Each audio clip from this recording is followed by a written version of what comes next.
먼저 우리 대표이사님 인사 말씀 듣도록 하겠습니다. 안녕하십니까, 김정입니다.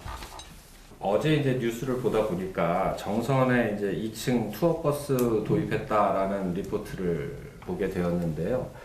우리가 이 보도자료라는 게 보통은 관공서나 기관에서 홍보용으로 보도자료를 많이 내지 않습니까? 금방 앞에서도 얘기했다시피 코로나19가 지금도 만연한 상황인데 이 관광버스를 언제부터 어떻게 운영을 하고 어떤 효과를 가져올 것이다 라고까지만 얘기를 하면 이거는 그냥 군에서 준 홍보자료 그대로 리포트가 된 것밖에 안 된다라는 생각이 드는 거죠. 이렇게 홍보성, 보도자료에 의한 홍보성 리포트가 너무 많은 게 아닌가라고 하는 생각이 들더라고요. 보라보라 21일 그 속초 문화예술인들 건이 방송이 됐었는데요. 사진작가가 이제 속초 상도문화마을 풍경 담은 사진전을 진행 중이었는데 사진에 대한 소개가 한 오프닝에서 한 10초 정도밖에 사실은 안 나오더라고요.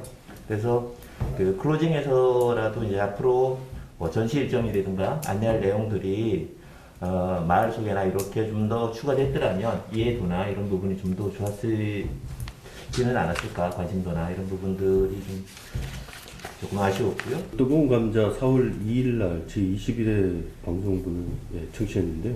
우리나라 전통문화 축제를 전성 보존하는 축제를 출연하는 총감독님의 설명에 전통문화 설명에 외래어가 너무 많이 사용하는 것 같아서 방송 보는 내내 조금 불편했는데요. 어떤 게 있냐면 비전 수립, 마케팅 패러다임, 브랜딩, 심포지움, 웰리스 아리랑, 딜레마, 아이콘, 로컬리티, 버킷리스트, 테마 컨셉, 핑크푸드, 글로벌 이런 거 너무 우리나라의 고유 언어를 조금 등한시하는 그런 사회 문제점이 좀 되지 않을까 그런 걱정도 되는 그런 부분입니다. 그래서 이런 거는 조금 자제하도록 좀 할 필요가 있지 않느냐 그렇게 생각이 됐습니다.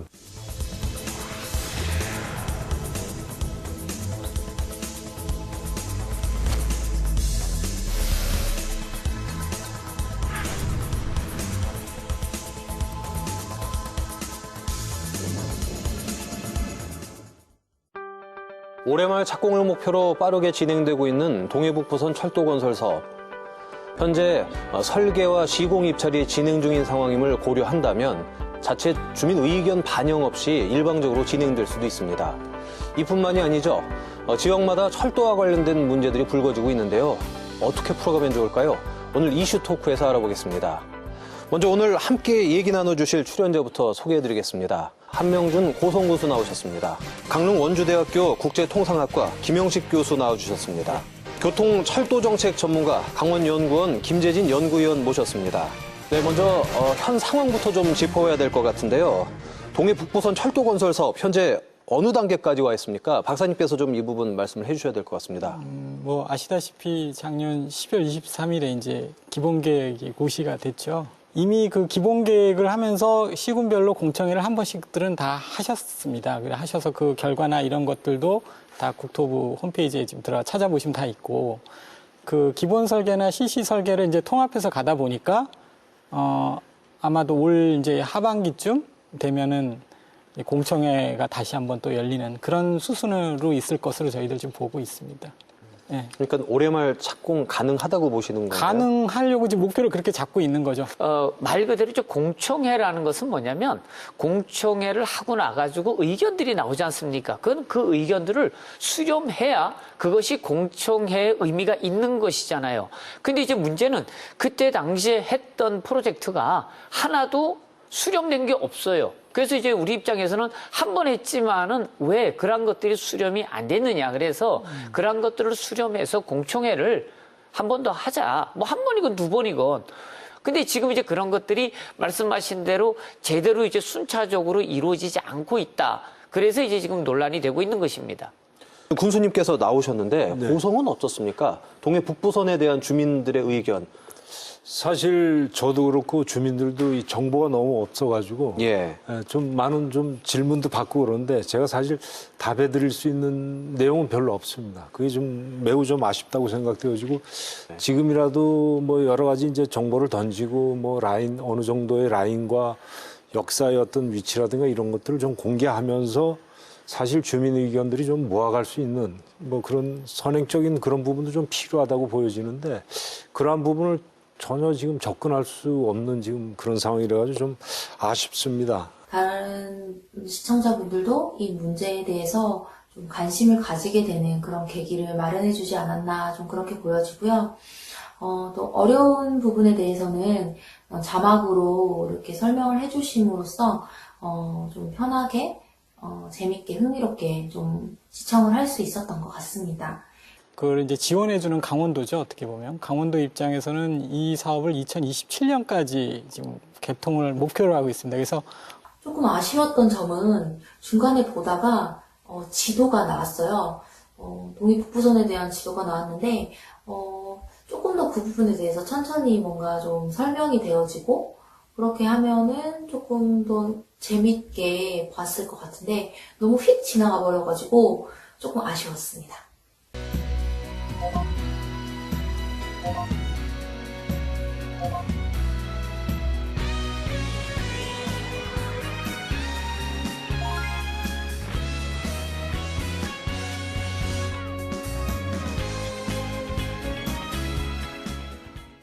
안녕하십니까. 저는 지금 강원도 최남단에 위치한 삼척에 와 있습니다. 제가 오늘 이 삼척을 구석구석 한번 찾아가 보겠습니다. 레디 고! 오늘 여정은 바로 이곳 50천 절벽 위에 세워진 죽소리에서 시작합니다. 독특한 건축 양식은 물론 주변 경관도 빼어나서 관동 팔경 중에서도 으뜸으로 꼽힌다고 하네요. 백두대간에서 흐르는 물이 저 동해 바다로까지 들어가는데 50구비가 흘러 들어간다고 해서 50척입니다. 동해 바다까지 흘러가는데 50구비가 흘러가야 된다. 그런 뜻. 숙소를 밑에가 47번째 구비랍니다. 예, 47번째 구비. 이야, 선조들은 여기서 시가 저절로 나오죠, 뭐. 그렇죠. 네? 임금님도 감탄한 죽소리의 절경을 가슴 깊이 담아봅니다. 짧은 만남을 뒤로 하고 다시 성내동으로 발길을 옮겨봅니다. 소박한 동네 풍경이 마음을 사로잡네요. 제가 걷고 있는 이 길은 아리랑 고갯길이라고 길이 가파르고 좀 오르기 힘든 그런 길이라서 붙여진 이름이 아리랑 고갯길이라고 막 붙여진 것 같아요. 이곳 성내동엔 작은 성당이 자리하고 있는데요. 지난 1946년 강릉 본당 삼척 공소로 처음 문을 연 성내동 성당입니다. 성당에 오니 왠지 마음이 편해지는 그런 느낌이 드네요.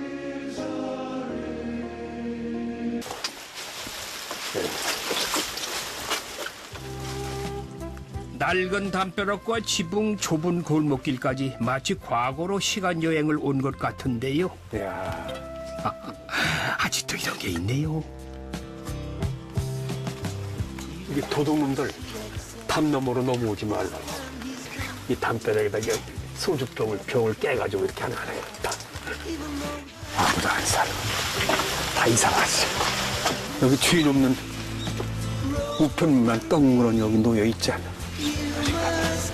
이게 이제 우리 피난굴입니다. 여기가 비행기 공습으로부터 가가지고 방공. 예 방공 오는데 이게 안에 들어가고 싶으면 들어갈 수 있어요? 춥죠? 야 바람이 한 손을 이렇게 불어올 텐데. 그게 좀 뭐 그런 건 아닙니다. 네. 여기 성인도 서 있긴 좀 힘드네. 좀 어린 사람, 작은 사람은 몰라도. 야, 이게 다 돌인데. 등불을 놔놓고. 야, 이건 등불로 돈다니. 예, 등불을 놔뒀잖아. 예. 옛날에 불빛이 나가면 안 되니까 예. 방공에 깜깜하게 했던 거죠. 마을 한편에 고스란히 남아있는 역사의 흔적. 그날의 아픔을 다시 한번 생각해보게 되네요. 이번 테마 기행길 강원도 삼척편에서는 옆 동네에 거주하는 사람으로서 너무 익숙해 지나치기만 했던 죽서루를 다시 보게 되었던 것 같습니다. 그리고 흔한 관광지가 아닌 시장 골목 안에 노포들의 소개도 좋았습니다. 겨냥층이 아무래도 60, 70년대 층인 것 같다는 느낌이 들었습니다. 그래서 옛 추억을 자극할 만한 요소들이 굉장히 많았고, 예를 들어서 MC분의 옛날 추억을 되짚어주게 하는 말이라던가 자기 때는 약간 이랬다라는 식의 말 등이나 아니면은 갔었던 관광지 같은 것들이 너무 옛날 층의 느낌이 물씬 나는 그런 장소였습니다. 그래서 60, 70년대 층은 본인들의 향수를 자극시킬 수 있는 좋은 프로그램이었던 것 같습니다. 그리고 여기서는요, 여기 앉아가지고 이렇게 해서 이렇게 이렇게도 머리 깎거든, 이렇게. 이렇게 애들이 키가 작으니까. 이걸 다 간직하고 계시네. 그래, 이걸 못 내드리는 이유가 저는 아니야, 버리시면 안 돼. 이런 걸 이게 다 이게. 항상 그러고 이게 도구도 내가 성당을 지나 한 골목길에 들어섰습니다. 야, 요즘 보기 드문 정겨운 풍경들이 곳곳에 숨어 있네요. 옛날에 집 뒤에서 골목길에서 드나들던 이런 조그만 문. 다만 너무 오래된 것들에 초점을 맞추다 보니 삼척의 먹거리, 볼거리에 대한 소개가 미흡한 것은 조금 아쉬움으로 남았습니다. 저 같은 10대한테는 재미가 약간 없다 보니까 방송 기획이나 뭐 그런 것 등이 좀 더 재미있게 짜여졌으면 좋겠다는 생각이 들었습니다.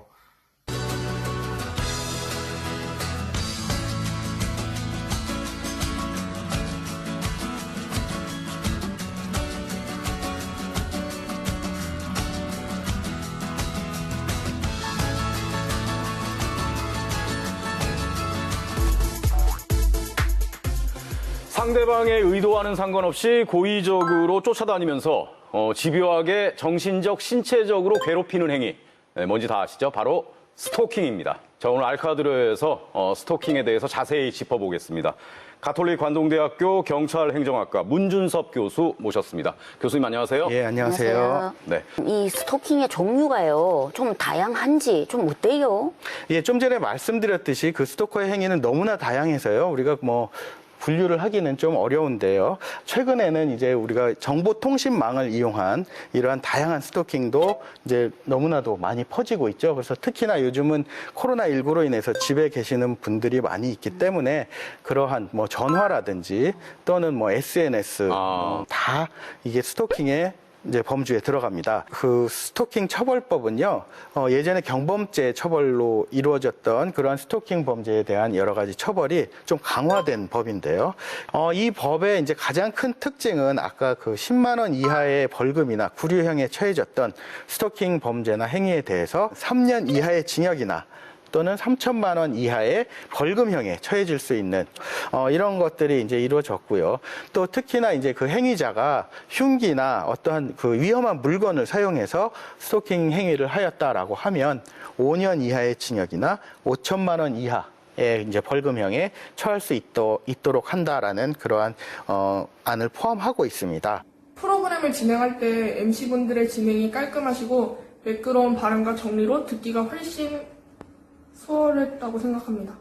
나 스스로를 보호할 수 있는 그런 것도 좀 알아두면 좋을 것 같아요. 그 부분은 좀 짚어주시죠. 예, 피해자들께서 항상 하셔야 될 것은 이것이 스토킹이다라고 생각이 되시면 그때부터는 증거를 모으셔야 됩니다. 예, 지속적인 아까 괴롭힘이 있어야 한다고 했잖아요.